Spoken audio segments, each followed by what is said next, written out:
Hello students, welcome to the channel Rachna math solutions. इस video में हम लोग सीख रहे हैं second year engineering degree semester third का मैथमेटिक्स के सब्जेक्ट, जिसमें हमने चैप्टर स्टार्ट किया हुआ है कॉम्प्लेक्स वेरिएबल और ये उसका लेक्चर फर्स्ट होने वाला है। तो सबसे पहले हम लोग जानते हैं कि what is mean by complex variable. जैसे कि हम लोगों ने इससे पहले प्रीवियस वाले स्टैंडर्ड में क्या देखा है कि इस पे एक फंक्शन देखा है और फंक्शन में हमेशा वेरिएबल क्या होता था, एक्स वेरिएबल होता था। इस एक्स वेरिएबल की वैल्यू हम लोग कुछ भी ले सकते हैं, यानी कि रियल नंबर में से एक्स वेरिएबल की वैल्यू कोई भी हो सकती है, यानी कि x belongs two sets of real number. इतना क्लियर हुआ होगा। अभी देखो हमारे पास अभी ये वर्ड क्या लिखा है, चैप्टर का नाम क्या दिया है, कॉम्प्लेक्स वेरिएबल। कॉम्प्लेक्स का मतलब क्या होगा, कॉम्प्लेक्स नंबर से ही हम लोग इसको रिलेट कर सकते हैं। ठीक है, तो कॉम्प्लेक्स नंबर का जनरल फॉर्म क्या होता है, z is equal to x plus i y, ये होता है राइट, जिसके अंदर एक्स और वाई ये जो रियल नंबर्स होते हैं राइट। और ये कॉम्प्लेक्स नंबर को हम लोग कॉम्प्लेक्स नंबर क्यों कहेंगे, यहाँ पर ये जो आई टर्म आता है ना, आई को कहते हैं आयोटा, जिसकी वैल्यू क्या होती है, i is equal to root of -1 होती है। इतना क्लियर होगा आप सब लोगों को। तो राइट साइड वाले पार्ट में मैंने एक जनरल कॉम्प्लेक्स नंबर लिखा है, जिसको हम लोगों ने जेड से रिप्रेजेंट किया है, और लेफ्ट साइड वाले पार्ट में एक सिंगल एक्स लिखा है, एक्स वेरिएबल है, लेकिन ये एक रियल वेरिएबल है। क्यों, क्योंकि यहाँ पर आई ये टर्म नहीं है, और राइट साइड में जेड ये वेरिएबल है, जहाँ पर एक्स और वाई की वैल्यू कोई भी हो सकती है। इसके कारण ये जेड क्या हो गया, वेरिएबल हो गया। लेकिन इस जेड के अंदर आयोटा का ये जो आई आया है, जिसकी वैल्यू रूट ऑफ -1 होती है, इसके कारण राइट साइड में ये जो करली अंडरलाइन किया हुआ जो भी टर्म बन रहा है, उसको क्या कहेंगे हम लोग, कॉम्प्लेक्स वेरिएबल कहेंगे। और लेफ्ट साइड में क्या है, ये रियल नंबर का एक्स है। ठीक है, एक्स की वैल्यू क्या हो सकती है, कोई भी एक रियल नंबर हो सकती है। तो लेफ्ट साइड में जो एक्स वेरिएबल है, उससे हम लोगों ने रियल फंक्शंस बनाया है, उनको हम लोग रियल वैल्यू फंक्शन भी कहते थे। वो फंक्शन देखो इस तरीके से होते थे, फंक्शन एक्स स्क्वायर। ठीक है, तो उसको हम लोग इस तरीके से लिखते थे, एफ ऑफ एक्स, यानी कि एक्स वेरिएबल से बना हुआ फंक्शन, जो कि इस केस में मैंने क्या लिखा, पर्टिकुलरली एक्स स्क्वायर लिखा है। इसी को हम लोग वाई से भी रिप्रेजेंट कर सकते हैं। ठीक है, इसी तरीके से अब ये एक एल्जेब्रिक फंक्शन हो गया। अगर ये साइन या ट्रिग्नोमेट्रिक आता है, जिसमें अगर मैं एक्स वेरिएबल यूज़ करता हूँ, तो ये ट्रिग्नोमेट्रिक फंक्शन हो जाएगा। लेकिन ये फंक्शन उसको जनरली एक्स वेरिएबल से बना हुआ function, that is in this case that is trigonometric function, जिसको अब हम लोग वाई से रिप्रेजेंट कर सकते हैं। इसी तरीके से मैं और एक फंक्शन बना सकता हूँ, ई टू द पावर एक्स, यानी कि एक्सपोनेंशियल बन गया, जिसमें वेरिएबल क्या एक्स ही रखा है, और लेफ्ट साइड में function made of x variable, जिसको हम लोग हमेशा वाई से रिप्रेजेंट करते हैं। इससे पहले ये वाला पार्ट अब हम लोगों ने कई बार सीखा है ना, तो ये लेफ्ट साइड वाले पार्ट में ये सीखा हुआ पार्ट है, जहाँ पे फंक्शन की वैल्यू हमेशा कैसी होती थी, रियल वैल्यू होती थी। लेकिन राइट साइड वाले पार्ट में अलग क्या है, तो राइट साइड वाले पार्ट में इंस्टेड ऑफ एक्स वेरिएबल हम लोगों ने कौन सा वेरिएबल यूज़ करना है, जेड। और ये जेड क्या अपने आप में एक कॉम्प्लेक्स नंबर है, इसके कारण चैप्टर का नाम क्या हो जाता है, कॉम्प्लेक्स वेरिएबल हो जाता है। तो जेड वेरिएबल होने पर, यानी कि कॉम्प्लेक्स नंबर का वेरिएबल होने पर, तो फंक्शन कैसे बनेंगे, देखो फंक्शन का एफ लिखा, मेड ऑफ जेड वेरिएबल, तो ये पहले वाले केस में फंक्शन क्या हो जाएगा अपना, जेड स्क्वायर हो जाएगा। इतना क्लियर हो गया। और लेफ्ट साइड में यहाँ पर ये फंक्शन को एफ ऑफ एक्स, इस फंक्शन को हमने किससे रिप्रेजेंट किया था, वाई से। तो राइट साइड वाले पार्ट में एफ ऑफ जेड, इस फंक्शन को हमेशा हम लोग रिप्रेजेंट किया करेंगे डब्ल्यू इस लेटर से। ठीक है, इतना क्लियर हो गया। तो फर्स्ट फंक्शन हमारा क्या बन जाता है, अगर एक्स वेरिएबल्स को रिप्लेस बाय जेड वेरिएबल कर देता हूँ, यानी कि जेड ये तो कॉम्प्लेक्स नंबर है, उससे अगर रिप्रेजेंट कर देता हूँ, ये कॉम्प्लेक्स वेरिएबल बन गया ना, जिसमें जेड इज़ द वेरिएबल जिसकी वैल्यू चेंज हो रही है। और जेड अपने आप में एक कॉम्प्लेक्स नंबर होने के कारण हम इस तरीके के फंक्शन को क्या कहा जाएगा, कॉम्प्लेक्स वेरिएबल ये कहा जाएगा। वही हमारे चैप्टर का हेडिंग है। इतना क्लियर हो गया। दूसरा फंक्शन क्या बनेगा, देखो लेफ्ट साइड में तो डब्ल्यू रहेगा, W function made of Z variable, इस केस में मैं उसको क्या लिख रहा हूँ, साइन जेड लिखूंगा। और तीसरा फंक्शन अपना क्या हो सकता है, f of z is equal to e to the power z हो जाएगा। इतना क्लियर हो गया।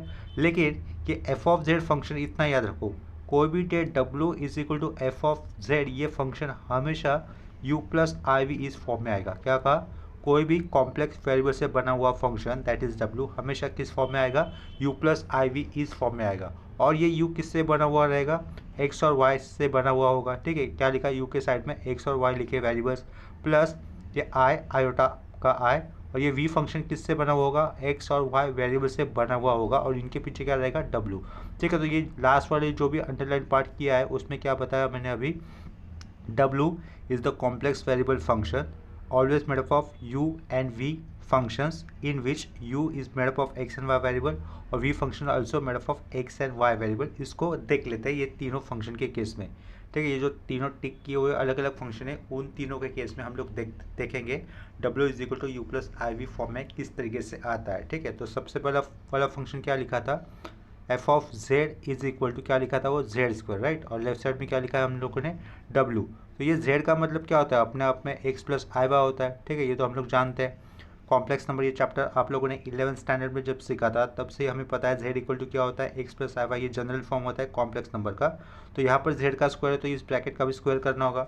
अभी नेक्स्ट केस में हम लोग क्या करेंगे, इस ब्रैकेट को ए प्लस बी का होल स्क्वायर अप्लाई करेंगे, यानी कि एक्स स्क्वायर आ जाएगा प्लस 2 टाइम्स ऑफ क्या एक्स, और ये साइड में आई वाई रहेगा प्लस आई वाई का होल स्क्वायर करेंगे, ठीक है, यानी कि बी स्क्वायर का। नेक्स्ट स्टेप में ये एक्स स्क्वायर आई आगे लिख देता हूँ, आई आगे लिखा 2xy हो गया। ये आई स्क्वायर की वैल्यू कितनी होगी, -1 होगी, वो -1 का साइन यहाँ पे दे दिया, और वाई स्क्वायर की value y square. Next step में रियल पार्ट कौन सा है, यानी कि रियल पार्ट जहाँ पर आयोटा नहीं आएगा, आयोटा यानी कि आई नहीं आएगा, ठीक है, जिसको मैं सिंप्लिसिटी के लिए आई ही रीड किया करूँगा हमेशा। तो रियल पार्ट कौन सा है, x square minus y square is the real part, और इमेजिनरी पार्ट कौन सा है जहाँ पर आई आता है, that is 2xy। Left side में क्या लिखना था, एफ ऑफ जेड, और उसके भी लेफ्ट साइड में क्या लिखना है, हमें डब्ल्यू लिखना है। इतना क्लियर हो गया। अभी देखो यहाँ पर जैसे कि ये वाली लाइन में क्या बताया, डब्ल्यू is always made up of u plus i v, where u is made up of x and y, also v is made up of x and y. V क्या होता है, इमेजिनरी पार्ट के साथ आया हुआ फंक्शन होता है, और यू क्या होता है, रियल वैल्यू फंक्शन होता है, ठीक है। यहाँ पे देखो ये वाले अंडरलाइन पार्ट पे आई नहीं है, यानी कि ये हमारा क्या होगा, हो गया ये यू हो जाएगा, ठीक है, और ये वाले पार्ट पे आई है, यानी कि ये क्या हो जाएगा, अपना वी वाला पार्ट हो जाएगा। देखो फिर डब्ल्यू equal to f of z equal to u वाला पार्ट ये हो गया अपना प्लस आई, और ये वी वाला पार्ट हो गया, वेयर मैं साइड में क्या लिख सकता हूँ, यू क्या लिख सकता हूँ मैं, x square minus y square लिख सकता हूँ, और सेमीकोलन देके वी की वैल्यू क्या लिख सकते हैं हम लोग, 2xy लिख सकते हैं। आई को नहीं लिखना है, आई छोड़कर जो भी बचा वो अपना क्या हो गया, वी हो गया। इतना क्लियर हो गया, यानी कि f of z equal to z square ये फंक्शन अल्टीमेटली हमें किस फॉर्म में मिला, यू प्लस आई वी इस फॉर्म में मिला, जिसमें यू एक्स और वाई से बना हुआ है, और वी भी किससे बना हुआ है, एक्स और वाई इन वेरिएबल से बना हुआ है। नेक्स्ट केस में ये दूसरा फंक्शन जो था अपना डब्ल्यू equal to f of z equal to sine z, वो भी फंक्शन के अंदर u plus i v form में हम लोग ला सकते हैं। देखो तो दूसरा वाला फंक्शन लिख लेते हैं यहाँ पर, डब्ल्यू is equal to f of z is equal to क्या था वो फंक्शन, साइन जेड था। साइन जेड का मतलब क्या होगा, देखो यहाँ पर साइन ऑफ जेड का मतलब एक्स प्लस आई वाई होता है, तो ये एक्स प्लस आई वाई लिख दिया, ठीक है, x plus i Y, sorry ये जेड लिखा गलती से, ये एक्स प्लस आई वाई लिख दिया। ये फॉर्मूला किसके जैसे लग रहा है, sine of a plus b. Sine of a plus b का फॉर्मूला क्या होता है, sine a dot cos b, ठीक है, प्लस कॉस ए, और फिर साइन बी होगा, ये साइन बी होगा, ठीक है। इतना क्लियर हो गया। पहले वाले साइन टर्म के साथ जो भी एंगल है उसको मैंने गलती से राउंड ब्रैकेट दे दिया, गलती से यानी कि नहीं देना चाहिए था, लेकिन दिया तो भी कोई फर्क नहीं पड़ेगा, ठीक है। इतना क्लियर हो गया। ये कौन सा फॉर्मूला अप्लाई किया है, इस वाले स्टेप के नीचे sine of a plus b का formula. Sine of a plus b का फॉर्मूला क्या होता है, लिख रहा हूँ यहाँ पर, sine a cos b, plus है तो प्लस ही आएगा, plus cos a sine b, ये होता है फॉर्मूला जो कि नीचे वाले स्टेप में अप्लाई किया है। ए की जगह पर ये एक्स लिखा, इसको यहाँ पर राउंड ब्रैकेट डाला है, नहीं भी पुट किया होता राउंड ब्रैकेट तो भी चलता था। Sign a cos b plus cos a sine B, ठीक है। नेक्स्ट स्टेप में देखो ये कोसाइन है, कोसाइन के साथ रेडियन एंगल में क्या दिख रहा है, कॉम्प्लेक्स नंबर का ये जो आई दिख रहा है, आई यानी कि आयोटा। कॉम्प्लेक्स नंबर में से अगर हम लोग इस आई को बाहर लेते, क्या कहा, अगर हम लोग इस आई को बाहर लेंगे तो वो आई बाहर आएगा लेकिन चला ही जाएगा, क्या कहा, इस आई को अगर बाहर लेते तो बाहर तो आएगा लेकिन चला ही जाएगा। तो और ये सर्कुलर फंक्शन है, सर्कुलर फंक्शन की वजह से हमें क्या लिखना होगा, हाइपरबोलिक फंक्शन लिखना होगा, that is cos h y, ठीक है। प्लस ये तो सर्कुलर फंक्शन है कॉस एक्स, तो उसका एज लिखा, कॉस एक्स को एज लिखा। ये साइन फंक्शन है, लेकिन साइन फंक्शन के अंदर आई दिख रहा है, रेडियन एंगल में आई दिख रहा है। इस आई को अगर हम लोग बाहर लेते हो तो बाहर आएगा, तो बाहर आएगा तो वो दिखाना होगा, बाहर लिखा हुआ। और ये साइन आई वाई था, यानी कि सर्कुलर फंक्शन था, तो साइन आई वाई इस फंक्शन से आई को बाहर लेते तो वो दिखाना पड़ेगा, और ये सर्कुलर फंक्शन का क्या हो जाएगा, हाइपरबोलिक फंक्शन हो जाएगा, यानी कि क्या रहेगा, साइन एच वाई हो जाएगा। इतना क्लियर हो गया। अभी देखो लेफ्ट साइड में यहाँ पर अंडरलाइन के हुए पार्ट पे कहीं पर भी आई नहीं है, और राइट साइड में प्लस के राइट साइड वाले पार्ट में यहाँ पर आई है, यानी कि पहला अंडरलाइन वाला पार्ट क्या हो गया, अपना यू हो गया, और दूसरा अंडरलाइन वाला पार्ट क्या हो गया, वी हो गया, ठीक है।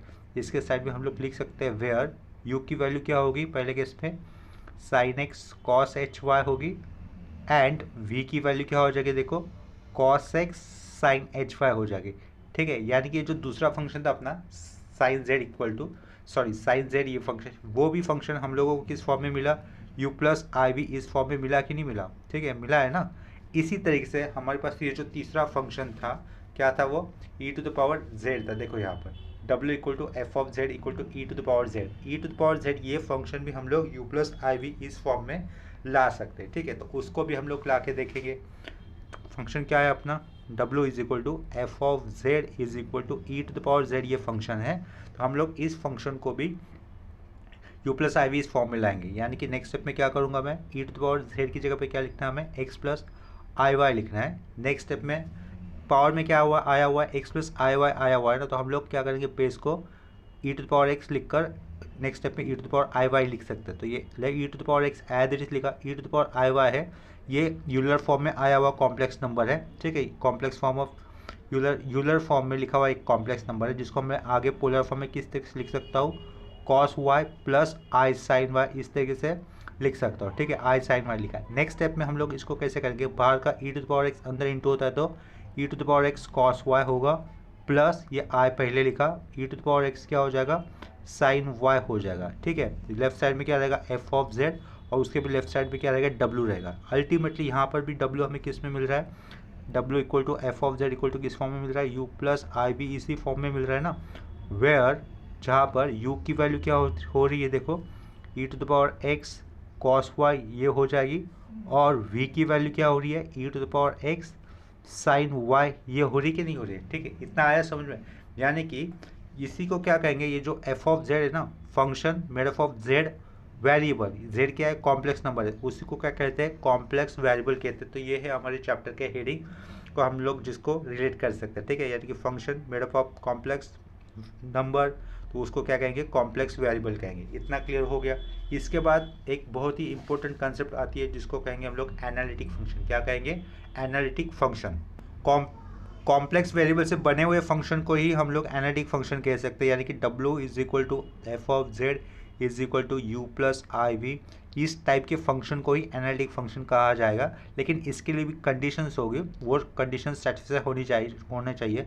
अगर वो कंडीशन सेटिस्फाई होती है तो ही वो गिवन फंक्शन यानी कि w equal to f of z ये फंक्शन कैसा कहलाएगा एनालिटिक फंक्शन कहलाएगा। तो वो कंडीशंस क्या होती है देखो, w equal to f of z u plus i v ये function for to be analytic function. क्या लिख रहा हूँ मैं यहाँ पर एनालिटिक फंक्शन।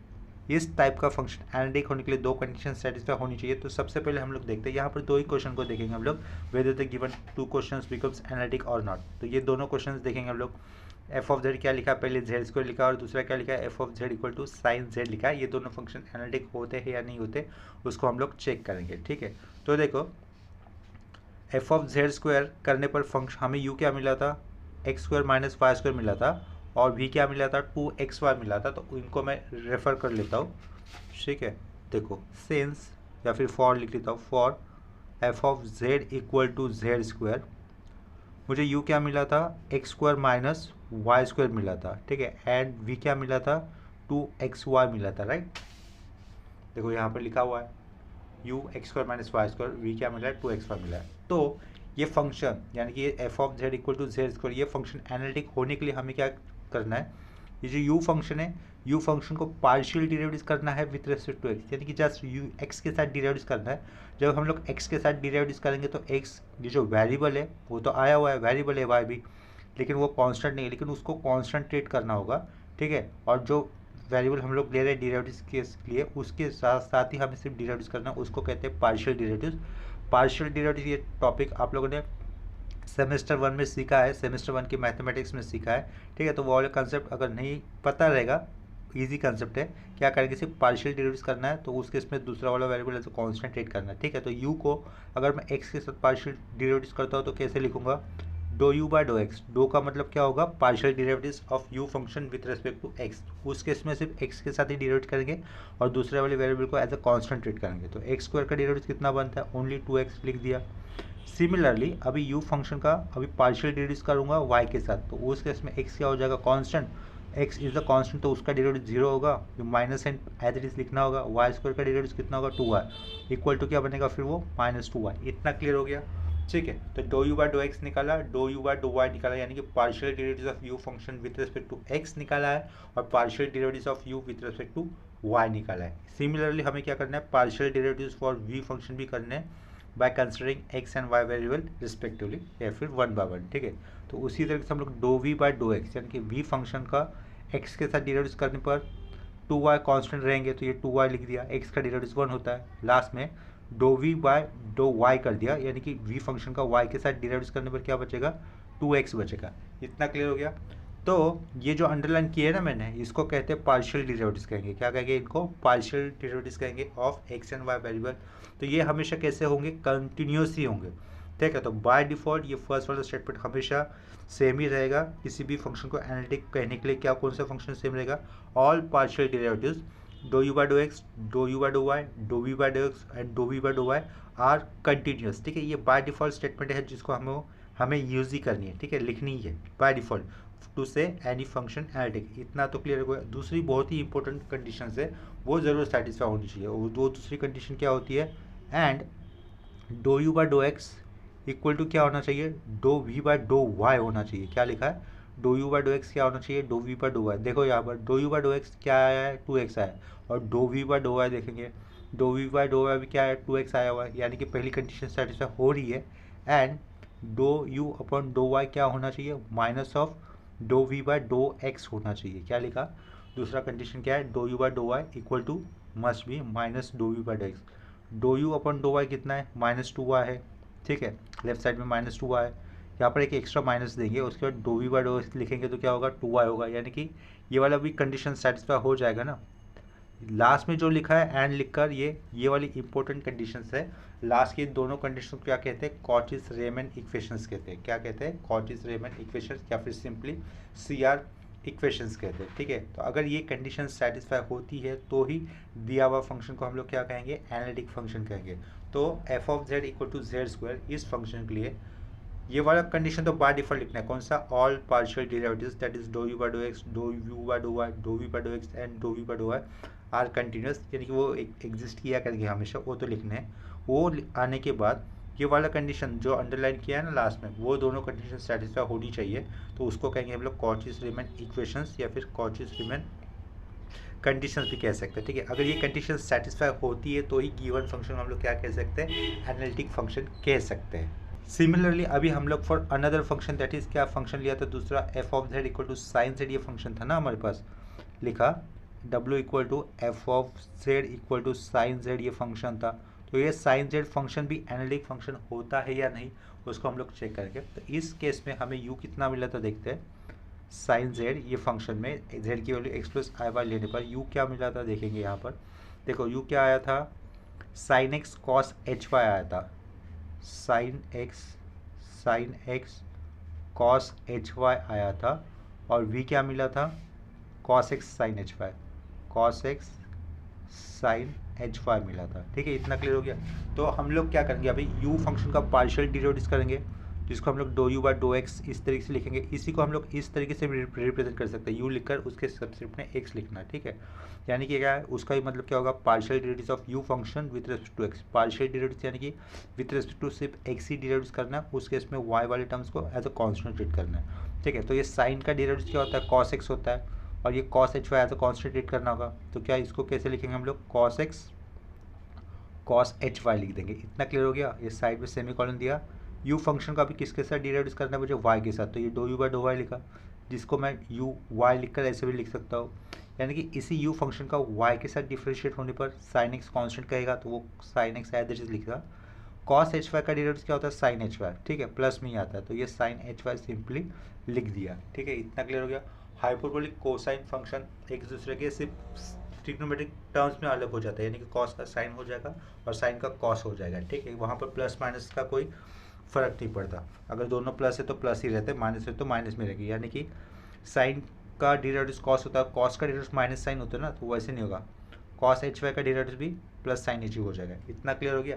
और अभी क्या करेंगे, वी फंक्शन का हम लोग पार्शियल डेरिवेटिव्स करेंगे विथ रेस्पेक्ट टू एक्स, जिसको मैं ऐसे भी लिख सकता हूँ वी और ये सब्सक्रिप्ट में एक्स। इतना क्लियर है। तो वी फंक्शन का एक्स के साथ डिफ्रेंशिएट करने पर कॉस का डेरिवेटिव क्या होता है, माइनस साइन, तो ये माइनस साइन लिखा, माइनस साइन एक्स, और बाजू का sine h y as it is. V function का पार्शियल डेरिवेटिव अभी विद रिस्पेक्ट टू वाई, जिसको हम लोग वी वाई से रिप्रेजेंट कर सकते हैं। वाई के साथ करना तो ये cos x constant as it is, और ये साइन एच वाई का क्या हो जाएगा, सिंपली कॉस एच वाई हो जाएगा। तो किसी भी फंक्शन को एनालिटिक फंक्शन कहने के लिए क्या पहला स्टेटमेंट होना चाहिए हमारा, all partial derivatives that is do u by do x, do u by do y, do v by do x and do v by do y are continuous. ये पहला स्टेटमेंट होना चाहिए जो कि हम लोग बाय डिफॉल्ट लिखा करेंगे।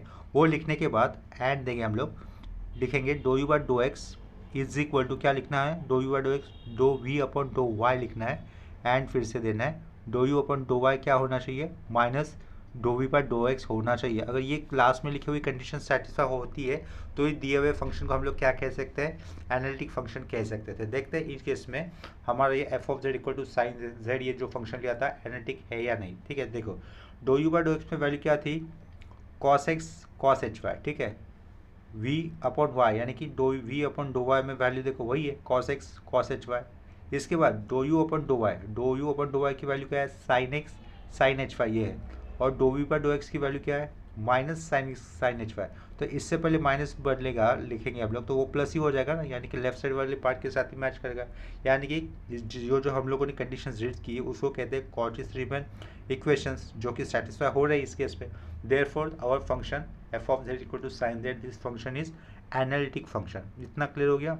तो हमें इतना पता चला कि कॉम्प्लेक्स वेरिएबल क्या होता है। कॉम्प्लेक्स वेरिएबल जानने के बाद हम लोगों ने एनालिटिक फंक्शन ये वर्ड डिस्कस किया, एनालिटिक फंक्शन किस टाइप के फंक्शन को कहेंगे ये देखा, और फंक्शन एनालिटिक होने के लिए क्या कंडीशंस होती है वो भी देखा। ठीक है, तो इसके बाद कुछ पॉइंट्स आते हैं आगे के न्यूमेरिकल्स लेने से पहले, तो उन पॉइंट्स को मैं यहाँ पर डिस्कस कर लेते हैं। यहाँ पर देखो पहला पॉइंट क्या लिखा है, for function w equal to f of z, जो कि हमेशा u प्लस आई बी इस फॉर्म में आएगा, और u फंक्शन किससे बना हुआ रहेगा, x और y इस वेरिएबल से, और v भी फंक्शन किससे बना हुआ है, x और y इस वेरिएबल से, टू बी एनालिटिक फंक्शन। पहली कंडीशन क्या है, all partial derivatives do u by do x do u upon do y do v by do x do v by do y are continuous, ऐसा लिखना है हमें by default. और दूसरा ये जो अभी की कंडीशंस लिखी ना, जिसको हम लोग कहते हैं कॉचीज रीमन इक्वेशंस या फिर कॉचीज रीमन कंडीशंस, वो हमेशा सेटिस्फाई होनी चाहिए। वही वाला पॉइंट लिखा है मैंने सेकंड वाले पॉइंट में। And do u by do x is equal to do v by do y, do u upon do y equal to minus do v by do x, जिसको हम लोग शॉर्ट फॉर्म में इस तरीके से लिख सकते हैं u x is equal to v y and u y equal to minus v x. This conditions are known as Cauchy's Riemann equations और ब्रीफली सी आर इक्वेशंस। इतना क्लियर हो गया। नेक्स्ट स्टेप में अगर हमें पता चल जाता है कि f of z is analytic function, it's derivatives is given by any one of the following expression. पूछा जा सकता है अगर फंक्शन एनालिटिक हो गया तो उसका डेरिवेटिव्स निकालो। ठीक है, तो अगर एनालिटिक फंक्शन है इतना पता चला, तो उस एनालिटिक फंक्शन का डेरिवेटिव्स निकालने के लिए नीचे हम लोगों ने 4 फॉर्मूले लिखे। पहला फॉर्मूला क्या लिखा है, f dash of z equal to u x plus i v x. Second formula लिखा है f dash of z equal to v y plus i v x. Third formula क्या लिखा है, f dash of z is equal to u x minus i u y. Fourth formula क्या लिखा है, f dash of z equal to v y minus i u y लिखा है। ठीक है, इतना क्लियर हो गया। इसके बाद पॉइंट क्या आया है, when f of z is analytic function then it can be differentiated in usual manner, यानी कि रियल वैल्यू फंक्शन जिस तरीके से हम लोग डिफ्रेंशिएट करते हैं उसी तरीके से हम लोग एनालिटिक फंक्शन को भी डिफ्रेंशिएट कर सकते हैं। तो ये वाले फॉर्मूले यूज़ करने की ज़रूरत नहीं पड़ेगी। ठीक है, अगर ये वाले फॉर्मूले से भी हम लोग डिफ्रेंशिएट कर सकते हैं, लेकिन अगर हमें जल्दी डेरिवेटिव्स चाहिए तो अगर फंक्शन एनालिटिक होता है ये पता चल जाता है तो हम लोग उसका नॉर्मल डेरिवेटिव्स करने पर भी हमें सेम आंसर मिल जाएगा। इसके बाद पॉइंट क्या दिया, देखो second last point, if f of z is equal to f of x plus i y, यानी कि जेड की जगह पे एक्स प्लस आई वाई लिखा है, is equal to u plus i v and f of z is analytic function, then function u and v of real value functions, यानी कि u और v x और y से बने हुए हैं ना, जो कि रियल वेरिएबल्स होते हैं, आर कॉल्ड कॉन्जुगेट फंक्शन। यानी कि f of z equal to u plus i v, ये जो u और ये v अलग अलग फंक्शंस होते हैं। u फंक्शन x y से बना हुआ होता है, v फंक्शन भी x y से बना होता है। u और v जिस एनालिटिक फंक्शन के पार्ट है तो उसमें u और v को एक दूसरे के क्या कहा जाएगा, कॉन्जुगेट फंक्शन कहा जाएगा। इतना क्लियर हो गया। लास्ट वाला पॉइंट क्या है, देखो ये भी इंपॉर्टेंट पॉइंट है, every analytic function w equal to u plus iv can be expressed as a function of z only, यानी कि w equal to अगर ये u फंक्शन दिया है in terms of only x and y plus i और ये v function दिया है only in terms of x and y, तो इससे हम लोग एक्चुअल वाला w equal to f of z बना सकते हैं, वो फंक्शन किस में होगा, इन टर्म्स ऑफ जेड होगा, ठीक है, in terms of Z only ऐसा बोला गया है। तो ये लास्ट हर एक पॉइंट को हम लोग न्यूमेरिकल्स में देखेंगे, हर एक पॉइंट कैसा लागू होता है, ठीक है। इतना क्लियर हो गया। अभी इतना बेसिक क्लियर हो जाने के बाद हम लोग न्यूमेरिकल्स के ऊपर स्विच कर सकते हैं। तो पहला सम होगा अपना, show that the following functions are analytic and find their derivatives, ठीक है। इस तरीके का हमारा अभी नेक्स्ट क्वेश्चन है। देखो यहाँ पर क्वेश्चन में क्या लिखा है, heading show that the following functions are analytic and find their derivatives, उनके डेरिवेटिव्स पूछे। तो पहला क्वेश्चन क्या लिखा है इसमें, e to the power z ये फंक्शन दिया है, दूसरा फंक्शन क्या दिया है, साइन एच जेड ये दिया है, ठीक है। तो पहले वन बाय वन कर लेते हैं इसको। पहला question, let f of z क्या दिया हमें, एफ ऑफ जेड क्या दिया है, e to the power z दिया है, ठीक है। तो इसी को हम लोग कैसे लिख सकते हैं, is equal to e to the power क्या लिख दिया, x प्लस आई वाई लिख दिया। इसी स्टेटमेंट को आगे कैसे लिख सकता हूँ मैं, e to the power x dot e to the power i y भी लिख सकता हूँ। इसी स्टेटमेंट को हम लोग नेक्स्ट स्टेप में कैसे लिख सकते हैं, e to the power x का ये लिखा, इसको ये क्या है, यूलर फॉर्म है कॉम्प्लेक्स नंबर का, तो उसको पोलर फॉर्म में कैसे लिख सकते हैं, cos y plus i sine Y ऐसा लिख सकते हैं, जो कि एक राउंड ब्रैकेट में रहेगा। नेक्स्ट स्टेप में क्या होगा, f of z is equal to e to the power x cos y आएगा प्लस आई साइड में e to the power x sine y आएगा, right. F of z since लिखा, since f of z क्या होता है, u plus i v होता है, right. Since f of z हमेशा u plus i v form में होता है, देयरफॉर लिखा u की वैल्यू क्या बनेगी यहाँ पर, e to the power x cos y बनेगी, और v की वैल्यू क्या बनेगी, e to the power x sine y ये वैल्यू होगी। इतना क्लियर हो गया। इसके बाद हमें क्या करना है, ux और uy ये पार्शियल डेरिवेटिव्स करने हैं, और साथ साथ में u का तो हो गया, vx और vy इनका भी पार्शियल डेरिवेटिव्स करना है, ठीक है। इसका मतलब क्या करना होगा, देखो यहाँ पर क्या लिखा, सिंपली पीछे ux लिखा और सिंपली पीछे क्या लिखा, uy भी लिखा। इसका मतलब क्या होता है, ये do u upon do x भी होता है, और इसी का मतलब क्या होता है, do u upon do y भी होता है। डो का मतलब होता है पार्शियल डेरिवेटिव्स, ठीक है। तो पहले केस में u का पार्शियल डेरिवेटिव्स करना है x के साथ, यानी कि x will be variable, cos y को हम लोग कॉन्सेंट्रेट करेंगे। तो एक्सपोनेंशियल फंक्शन का डेरिवेटिव इटसेल्फ होता है, यानी कि वो क्या हो जाएगा, e to the power x cos y ही होगा, ठीक है। u फंक्शन का अभी y के साथ डेरिवेटिव्स करने पर e to the power x constant है, वो एज इट इज आएगा, और cos का डेरिवेटिव क्या होता है, माइनस साइन y ये लिख दिया। v फंक्शन का भी देखो, v फंक्शन का x के साथ डिफरेंशिएट करने पर डो v पर डो x लिखना होगा, that is vx is equal to e to the power x as it is sine y side में। एक्सपोनेंशियल फंक्शन का डेरिवेटिव इटसेल्फ होता है, उसके बाद दो v फंक्शन का y के साथ डिफरेंशिएट करने पर e to the power x तो कांस्टेंट है, वो एज इट इज लिखा, और साइन का डेरिवेटिव क्या लिखा, cos y लिख दिया। इतना क्लियर हो गया। जिसको हम लोग यहाँ पर is equal to v y भी लिख सकते हैं, ठीक है, और इस बीच में ये इक्वल टू पुट कर दिया। इतना क्लियर हो गया। इसके बाद हमें बाय डिफ़ॉल्ट एक कंडीशन लिखनी पड़ेगी to show the given function analytic. वो बाय डिफ़ॉल्ट लिखने वाली कंडीशन क्या होगी, all the partial derivatives ux uy vx and vy are continuous. ये बाय डिफ़ॉल्ट कंडीशन हमेशा हमें लिखनी होगी। तो ये आंसर के बाद मैं यहाँ पर वो बाय डिफ़ॉल्ट वाला स्टेटमेंट लिख देता हूँ, here all partial derivatives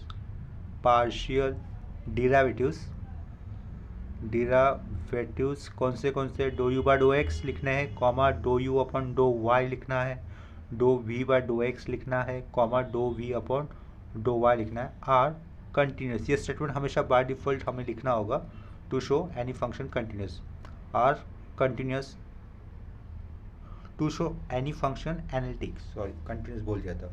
here all partial derivatives do u by do x, do u upon do y, do v by do x and do v by do y are continuous. And ये second वाला कंडीशन बहुत important है, and do u by do x is equal to क्या होना चाहिए, do v by do y होना चाहिए, and do u upon do y क्या होना चाहिए, minus do v by do x होना चाहिए।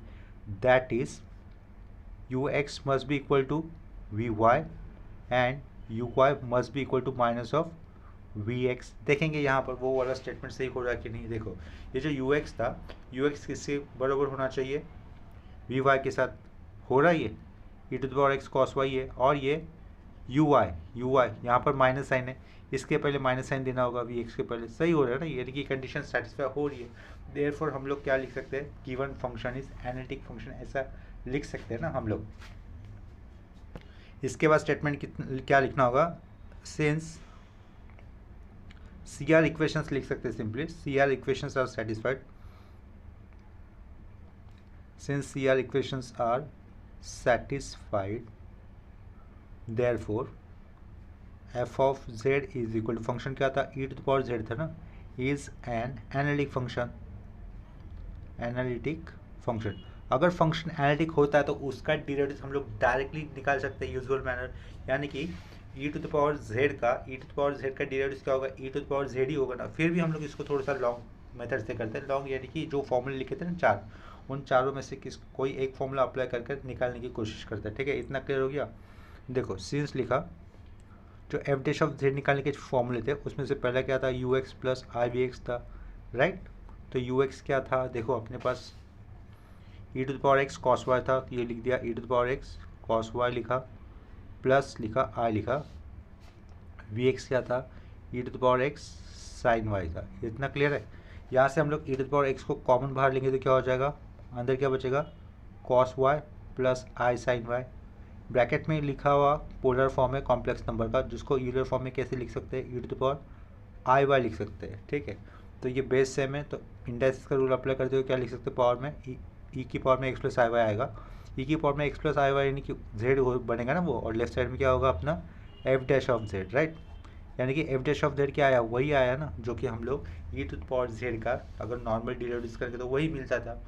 ठीक है, इतना आया समझ में। तो हम लोगों ने एफ डैश ऑफ जेड निकाल दिया। अभी सिमिलरली हम लोग नेक्स्ट क्वेश्चन करेंगे, वो क्या लिखा था, साइन एच जेड लिखा था। तो ये sine h z analytic function है या नहीं उसको चेक करेंगे हम लोग। ठीक है, तो देखो सेकेंड क्वेश्चन लिखा, एफ ऑफ जेड क्या था, साइन एच जेड, पीछे फिर से एफ ऑफ जेड लिखा। अभी देखो इतना जानते हैं कि हाइपरबोलिक साइन का डेरिवेटिव क्या होता है, कॉस एच जेड होता है। अगर ये फंक्शन एनालिटिक होता है तो हम लोग उसको यूजुअली डिराइव कर सकते हैं। तो f dash of z for sine h z function क्या हो जाएगा, कॉस एच जेड हो जाएगा। फिर भी हम लोग एफ डैश ऑफ जेड का u x plus i v x ये वाला फॉर्मूला अप्लाई कर उसका डेरिवेटिव निकालेंगे। ठीक है, तो फिलहाल तो इसको दिखाते whether the given function is analytic और नॉट। तो एफ ऑफ जेड क्या लिखा, साइन एच का साइन एच लिख दिया, ये साइन एच यानी कि हाइपरबोलिक साइन है। ये जेड की जगह पे क्या लिखेंगे हम लोग, एक्स प्लस आई वाई। ठीक है, तो इसी फंक्शन को हम लोग प्रीवियस वाले स्टेप में जो फॉर्मूला यूज़ किया था sine of a plus b का, वो फॉर्मूला अप्लाई कर सकते हैं। यानी कि नेक्स्ट स्टेप में कैसे लिखना होगा इसको, sine h x dot sine of a plus b का फॉर्मूला ना, तो साइन ए कॉस बी होगा। तो यहाँ पे लिखना क्या पड़ा, साइन ए यानी कि sine h x cos h i y आएगा, क्या आएगा, कॉस एच आई वाई आएगा। ठीक है, देखो फॉर्मूला यहाँ पे साइड में लिख देता हूँ, sine h of a b a plus b क्या होगा वो, sine h a dot cos h b plus है तो plus cos h a sine h b. ठीक है, ये जो सर्कल किया है ना वो वाला फॉर्मूला हमें अप्लाई करना होगा लेफ्ट साइड पे। ठीक है, यानी कि sine h of a plus b के लिए ए की जगह पे एक्स है और बी की जगह पे क्या है, आई वाई है। ठीक है, तो उस ये वाली लाइन को मैं मिटा देता हूँ फिलहाल, वो फॉर्मूला नीचे लिखूंगा, थोड़ी सी जगह क्रॉस हो जाएगा ना ये। तो ये साइन एच क्या लिखा हमने, एक्स लिखा, डॉट कॉस एच लिख के क्या लिखा, बी की वैल्यू आई वाई। ठीक है, प्लस है तो प्लस, अभी क्या लिखना है, कॉस एच एक्स लिखना है, अभी क्या देना है, साइन एच आई वाई देना है। ठीक है, इतना क्लियर हो गया। नेक्स्ट स्टेप में देखो, ये sine h x as it is रहेगा, ये sine h x as it is लिखा, कॉस है कॉस, कॉस से अगर आई बाहर आता है, क्या कहा, कॉस से अगर आई बाहर आता है तो वो चला ही जाता है, क्या कहा, कॉस से अगर आई बाहर आता है तो वो चला जाता है, और हाइपरबोलिक फंक्शन है तो उसका सर्कुलर फंक्शन हो जाता है, यानी कि ये क्या हो जाएगा, सिंपली कॉस वाई हो जाएगा, plus cos h x as it is रहेगा, cos h x as it is रहेगा। साइन हाइपरबोलिक साइन है, हाइपरबोलिक साइन में आई आया हुआ है, तो साइन हाइपरबोलिक साइन से ये जो आई अगर बाहर लेते हैं तो वो चला नहीं जाएगा, वो दिखाई देगा, वो दिखाई देगा, तो यहाँ पर लिखा। और इस हाइपरबोलिक फंक्शन का सर्कुलर फंक्शन हो जाएगा तो कैसा हो जाएगा, साइन वाई रहेगा। ठीक है, पहले हाइपरबोलिक था, आई बाहर लिया तो चला नहीं जाएगा, वो दिखाई देगा, और हाइपरबोलिक फंक्शन का सर्कुलर फंक्शन बन जाएगा तो वो साइन वाई लिखा। इतना क्लियर है। तो यहाँ पर देखो ये जो लेफ्ट साइड का पार्ट है ना, जहाँ पर आई नहीं है तो उसको कहेंगे यू कहेंगे, और ये जो राइट साइड का पार्ट है जहाँ पर आई है उसको क्या कहेंगे, वी कहेंगे। ठीक है, और लेफ्ट साइड में क्या है अपना एफ ऑफ जेड है, for which function, sine h z this function. ठीक है, तो यहाँ पर क्या लिख सकते हैं हम लोग, हियर यू फंक्शन की वैल्यू क्या हो गई, sine h x dot cos y, और वी फंक्शन की वैल्यू क्या हो गई हमारे पास, cos h x dot sine y. ठीक है, इतना क्लियर हो गया। तो हम लोग क्या करेंगे, इनका पार्शियल डेरिवेटिव्स करेंगे with respect to x and y. तो ये do u by do x लिखा, जिसका मतलब यू एक्स होता है। ये दोनों लिखने की ज़रूरत नहीं है, लेकिन अभी मैं इनिशियल स्टेजेस पे ये दोनों लिख रहा हूँ, दोनों नोटेशन लिख रहा हूँ। दोनों में से कोई भी एक नोटेशन लिखा है एग्जाम में तो भी चलेगा।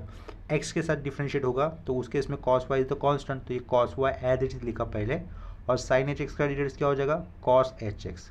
इतना क्लियर हो गया। नेक्स्ट स्टेप में अभी यू का इसके साथ डिफ्रेंशिएट करना है, अभी वाई के साथ करना है, तो do u by do y, यानी कि यू का वाई के साथ करेंगे, वाई के साथ करेंगे, यानी कि सिर्फ वाई का डिफ्रेंशिएट होगा, उसके इसमें साइन एच एक्स क्या हो जाएगा, कॉन्स्टेंट। तो ये sine h x constant as it is लिखा, कॉस का डिटेल्स क्या होता है, माइनस साइन होता है, तो ये minus sine y as it is लिख दिया। ठीक है, नेक्स्ट स्टेप में राइट साइड में v का differentiation with respect to x, तो क्या लिखेंगे हम लोग, do v by do x. इतना लिखने के बाद हमें आगे क्या करना होगा, x के साथ करना है, तो ये साइन एच एक्स हो जाएगा, sine h x constant sine y as it is. ठीक है, नेक्स्ट स्टेप में अभी v का y के साथ डिफ्रेंशिएट करना है, तो साइन ये cos h x as it is लिखना होगा, cos h x as it is लिखा, साइन का डिरेवेटिव क्या होता है, कॉस वाई होता है। इतना लिखने के बाद यानी कि पार्शियल डिरेवेटिव्स करने के बाद हमें एक स्टेटमेंट बाय डिफॉल्ट लिखनी होती है। वो कंडीशंस क्या होती है, here all partial derivatives are continuous लिखना है, सिंस लिखा हियर ऑल पार्शियल डिरेवेटिव्स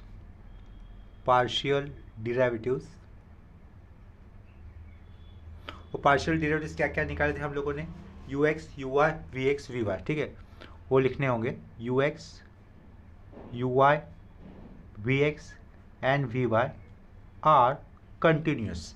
ये स्टेटमेंट बाय डिफॉल्ट लिखना है हमेशा, कंटिन्यूस। एंड इसके बाद जो इंपॉर्टेंट कंडीशंस होगी वो सेटिस्फाई होनी चाहिए to say any function as a analytic function. ठीक है, इसके बाद एंड लिखने के बाद क्या लिख सकते हैं हम लोग, do u by do x must भी इक्वल टू क्या होना चाहिए, do v by do y होना चाहिए, and do u upon do y must भी इक्वल टू क्या होना चाहिए, minus do v by do x होना चाहिए। ठीक है, देखते हैं वो होता है कि नहीं। देखो क्या कहा था, do u by do x must भी equal to do v by do y, हो रहा है सही, ये एक दूसरे के बराबर है। और उसके बाद do u by do y must भी equal to minus of do v by do x, ये लेफ्ट साइड में माइनस है, यहाँ पे माइनस हम लोग पुट कर देंगे तो सेम हो जाएगा, यानी कि कंडीशन सेटिस्फाई हो जाएगी। इसके बाद हम लोग क्या लिखेंगे, हियर कॉची रीमैन इक्वेशंस। ठीक है, Cauchy Riemann equations are satisfied therefore f of z equal to sine h z. ये जो फंक्शन दिया था वो कैसा है, एनालिटिक फंक्शन है, therefore f of z equal to sine h z is an analytic function, is an analytic function. अगर function analytic हो जाता है, इतना क्लियर हो जाता है, तो पहले ही स्टेप में मैंने क्या बताया था, उसका डेरिवेटिव्स जैसे हम लोग नॉर्मल डेरिवेटिव्स करते हैं उसी तरीके से कर कर दिखाया जा सकता है, यानी कि एफ डैश ऑफ जेड क्या हो जाएगा, सिंपली कॉस एच जेड हो जाएगा। फिर भी हम लोग इसको फॉर्मूला अप्लाई करके दिखाते हैं। ठीक है, तो वो कैसा हो जाएगा, and f dash of z क्या होता है by formula, u x plus i v x होता है कि नहीं, is equal to u x की जगह पे क्या था हमारे पास, देखो cos h x plus cos y था, तो ये कॉस एच एक्स लिखा, साइड में क्या लिखा, कॉस वाई लिखा, प्लस आई लिखा as it is, v x की जगह पे क्या है अपने पास, साइन एच एक्स है, और साइड में क्या था, साइन वाई था। ये इतना क्लियर है। ये नेक्स्ट स्टेप में देखो क्या कर सकते हैं हम लोग, ये cos h x as it is लगा देते हैं, क्या कहा, cos h x as it is लिखा, कॉस वाई क्या ये सर्कुलर फंक्शन है कोसाइन, इसके अंदर आई नहीं है तो आई पुट कर देता हूँ, क्या कहा, इसके अंदर आई नहीं तो आई पुट कर देता हूँ। जब मैं आई पुट कर दूंगा तो ये सर्कुलर फंक्शन क्या हो जाएगा, हाइपरबोलिक फंक्शन हो जाएगा, यानी कि क्या हो जाएगा, ये कॉस एच आई वाई हो जाएगा, आई पुट कर दिया ना तो ये सर्कुलर फंक्शन का हाइपरबोलिक फंक्शन हो गया। प्लस देखो यहाँ पर आई है, ये जो बाहर का आई है मैं किसके अंदर लगा दूंगा, साइन वाई के अंदर लगा दूंगा, किसके, साइन वाई इस सर्कुलर फंक्शन के अंदर। तो बाजू का ये sine h x as it is लिखा, बाहर का आया हम लोग सर्कुलर फंक्शन साइन वाई के अंदर पुट करेंगे तो इस सर्कुलर फंक्शन का क्या हो जाएगा, हाइपरबोलिक फंक्शन हो जाएगा, और अंदर आई आएगा, यानी कि क्या हो जाएगा, साइन एच आई वाई होगा, राइट। तो ये वाला formula cos a cos b का हो रहा है, यानी कि कॉस एच एक्स है, कॉस एच आई वाई है, साइन एच एक्स है, sine h i y. Cos h लिखकर अंदर क्या रहेगा, एक्स प्लस आई वाई होगा, राइट। और नेक्स्ट स्टेप में ये cos h as it is x plus i y यानी कि जेड होता है ना, और लेफ्ट साइड में क्या, एफ डैश ऑफ जेड, जैसे कि शुरुआत में बताया था F dash of z for function, कौन सा फंक्शन क्या था अपना, साइन एच जेड, ये फंक्शन था ना, वो क्या होगा, कॉस एच जेड ही होगा, राइट। तो यहाँ पर हमारा ये फाइनल आंसर क्लियर हो गया है, ठीक है, इतना आया समझ में। तो आज के इस लेक्चर में हम लोगों ने कॉम्प्लेक्स वेरिएबल इस चैप्टर के अंदर कुछ बेसिक्स सीखा और एनालिटिक फंक्शन क्या होता है ये जाना, और इस कंसेप्ट के ऊपर 2 सम किए। आने वाले नेक्स्ट लेक्चर में भी हम लोग प्रॉब्लम्स ऑन एनालिटिक फंक्शन के ऊपर कुछ सम्स करेंगे, उसके बाद नेक्स्ट कंसेप्ट के ऊपर स्विच ऑन कर देंगे, ठीक है। तो आज के कंसेप्ट में या फिर प्रॉब्लम में लिए हुए में कहीं पर भी डाउट होगा तो मुझे कमेंट सेक्शन में इन्फॉर्म कर देना। मिलते हैं नेक्स्ट लेक्चर में, तब तक के लिए बाय और टेक केयर।